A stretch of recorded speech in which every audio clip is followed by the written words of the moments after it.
say, you're looking really dapper, may I say. Well, thank you. It's all part of the image. So. Got to look good. Exactly. Now listen, you're the CEO of a company called Attain. Yes. And I'm really curious, did you grow up thinking you were going to be a CEO? It's an interesting question, Kath. So I guess there's a reason for the suit, and there's a reason for why I do what I do these days.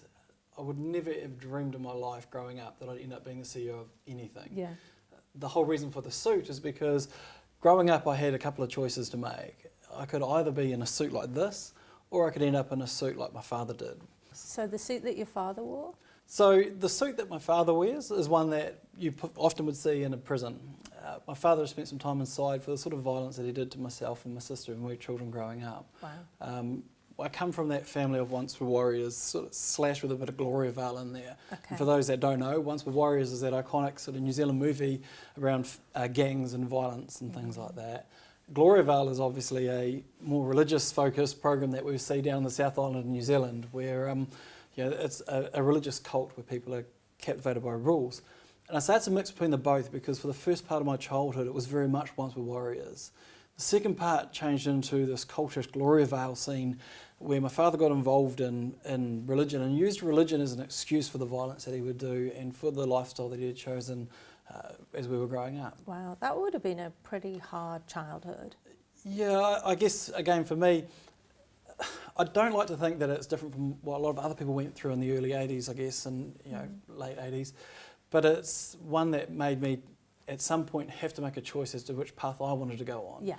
There was always that thing on TV that used to say, break the cycle, and I'll never forget it. It was this ad that used to always play, break the family cycle of family violence, and I like to think that that's what I'm working towards these days. Yeah. And was there a defining moment for you when you saw that choice? Absolutely.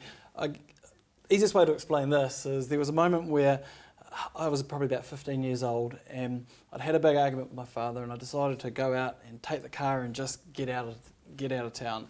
Hopped in the car, put it into gear, drove it as fast as I could into the fence. Oh my goodness. Did you know how to drive at this point? I had no idea. Oh, really. right. So here I am, crashed into the fence, and my wife's standing there. Now, I say my wife, but at the time I was 15, she was only about 14 years old. So I look out my window and there's this beautiful young lady standing there going, "Are you okay?"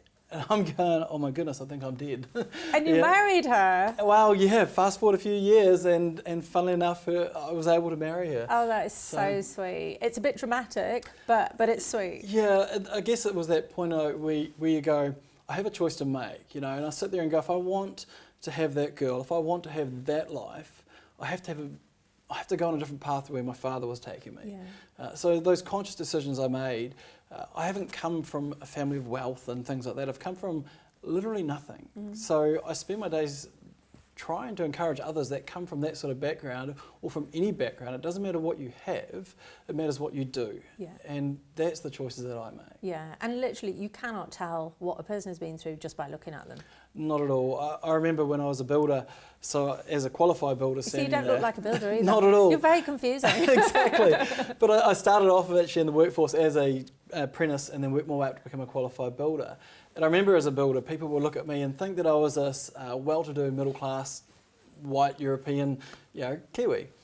And people had no clue where I'd come from and the work and the effort I had to put in to actually change from where I'd come from to where I was going to go. Yeah. But yeah, appearances are always deceiving, hence the suit that I wear today. Yeah. Where would you be right now if you hadn't met your wife? That's a good question. It's not so much about that, it's more about, I guess, the choice, would I have made the choice to change? I think eventually, yes, I would have, because it's just that was the moment of change for me, and there were a lot of influencing factors around that. I had an uncle who was really good at bringing me under his wing and trying to put me out of that family cycle as well. And I had obviously other mentors that sort of got around me as well and helped me make good decisions. Yeah. Some of them were certainly a result of my wife and meeting my wife. Where would I be today? I think if I hadn't have decided to change, I could still be, I don't know, being just the horrible person that I was being brought up and raised to be. Yeah. I mean, I was being raised to be like my father, and that was not something that I want to be. And I look back on that, and there's no way I would ever want to be that, anyone to be like that. And I think it's easy to sit back and go, but poor me, I didn't get the silver spoon, I didn't get things my way. life's a challenge and it's a struggle, and you've always got to make constant decisions to make it better. Yeah. How's your relationship with your father now? I haven't spoken to him for probably 4 years now, 5 years now. Yeah. So I haven't seen him. I've tried to reach out. One of the things is that I don't hold any grudges or any bad feelings, ill feelings towards them. I think you've got to find a place to be able to forgive people and move on. Yeah. At the same time, I can forgive them without actually wanting to spend much time with them. Yeah. I don't want to put my children under that influence these days and have that around them. So he's been in prison. I'm not sure if he's out yet or not, but I haven't spoken to him since we went down the court cases and trying to tidy that up. Yeah. If he were to see this interview, what do you think he would think or say? Wow, if he saw this interview, that's a good question. I don't know. I mean, I really struggle to understand him. I really struggle to understand, I guess, how he can do what he did. But at the same time, I also feel empathy towards him, and I feel like maybe he was just really struggling with a few things himself that demons he couldn't quite get past. What would he think of this interview today? He might not like me talking about it. He might not like me saying what I'm saying. And on the flip side, I hope he'd be proud and go, look, you've made a different path and you're making a better future. So, I'm a father myself, and I know if my kids did better than me, I'd be absolutely proud. Yeah. So what would you say to a person who's facing some choices in their life and, they can go one way or the other way? I think what I would say to them is you can't make excuses. And that's the first thing. You just have to accept everything for what it is. I can make a lot of excuses to just be a bum. I could make a lot of excuses to sit at home and do nothing. I could have made excuses to walk away from wanting to work and earn an income and provide for my family. You just got to stop making excuses. Mm-hmm. And people get caught up in, but it's my right, or it's not fair, or there's always some reason. But once you start taking ownership and go, look, I'm just going to own my future. I don't care what's happened in my past.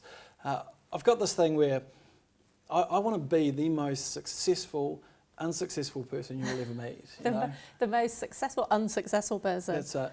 I want to be the most successful, unsuccessful person you'll ever meet. I think we all fail. Everyone has a story. And so when I hop on stage and I speak and work with different companies and that, I don't go there to go, oh, poor me. And sitting here, I'm not wanting to even go, poor me. Yeah, what I want to do is encourage people that you just have to move on.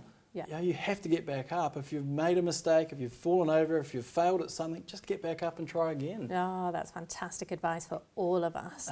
Thank you so much for joining us on the show. No problem. Thank you.